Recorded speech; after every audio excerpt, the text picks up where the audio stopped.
let's go on a sound walk. And dance with me.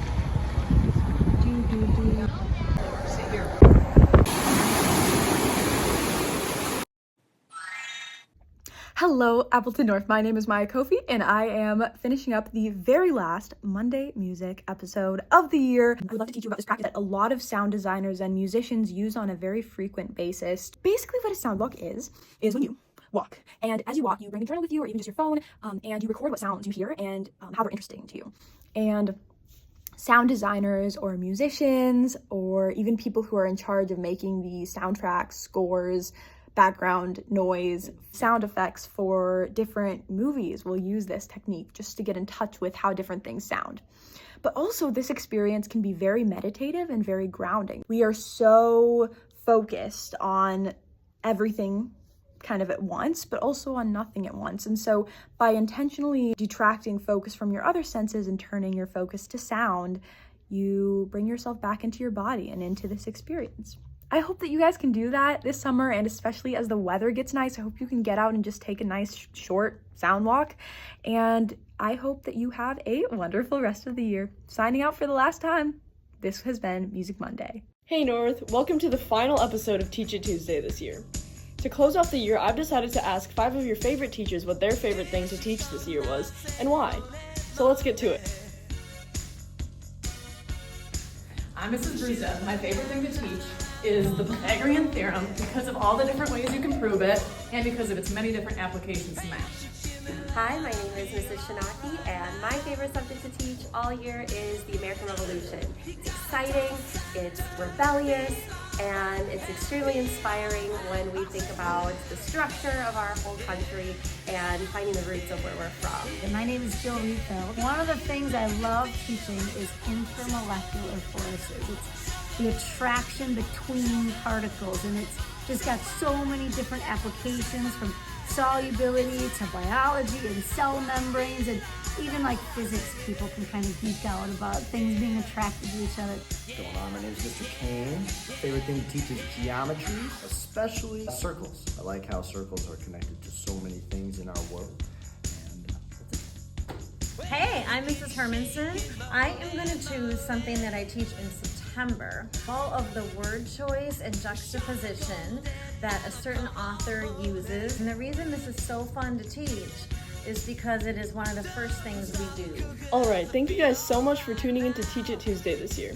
See you next year. My name is Senora P. Meyer. I've been teaching for 33 and a half years. That's a lot. It is a long time. Well, here it is, the last word of the week. I know this is not the moment you've been waiting for, or maybe it is. I don't know how you feel about this. Either way, here we are, and I thought that on this special episode, I would turn the spotlight to a different last. This year, 5 Appleton North staff members are retiring, and one of them, Senora P. Meyer, also has a special connection with words, Spanish words. And I thought to round off word of the week, I would ask her to round off her career with just a few words. What is one word that you would use to describe this year? I would use the word ephemeral.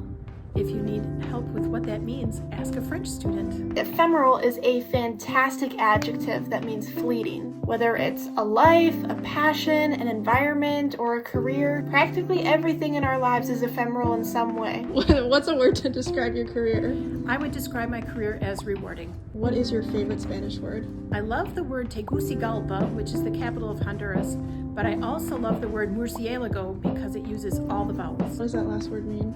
Bat. Well, there you have it, an incredible career in just 4 words. Well, I hope throughout this year and the last that you've learned something, maybe had a little giggle once or twice, and even begun to truly appreciate the power of language. Until next time, adios.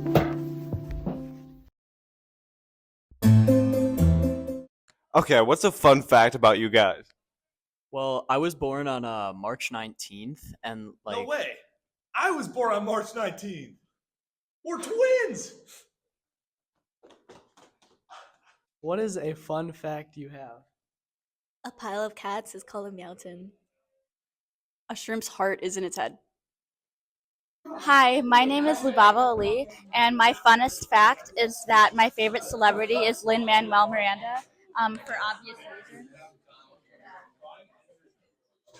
Octopuses have 3 hearts. Recently, there was a study done that showed that the reason why old women are often so bitter is actually because, and there's, this trope of like a bitter old woman, but it's actually because growing up they've had to adjust to all these different beauty trends and all these different expectations. Are you ready? Yes. Okay. Mercury's in retrograde right now. I don't necessarily know what that means, but it's a fun fact. Go do some research.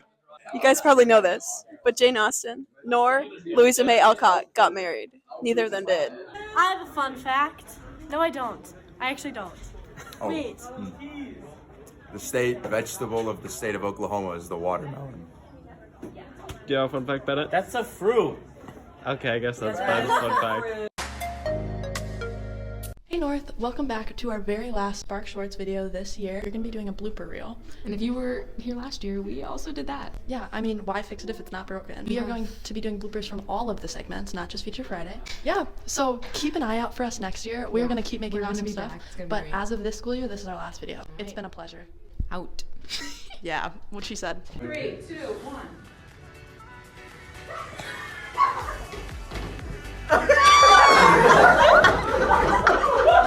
I don't think men's golf is a thing. I thought it was just golf. Do you think men don't golf? No. Have you seen politicians? I just think that women and men can play golf together. I think that you have a point, but it's too controversial for our society. I'm Mrs. Brewster. My favorite thing to teach. This is not. Can I do it one more time? I can't. That was. Without further ado, I have 1, 2, 3. Okay, I'm cutting this print out. What's one thing that you learned this year? Well, I have the great fortune of being surrounded at home and in all my classes by Swifties. I knew you were going to say that. Oh my God. I've been blessed to have you as, like a fountain of knowledge about Taylor Swift. And subsequently, my knowledge of Taylor Swift has just exploded. I mean, it's increased exponentially.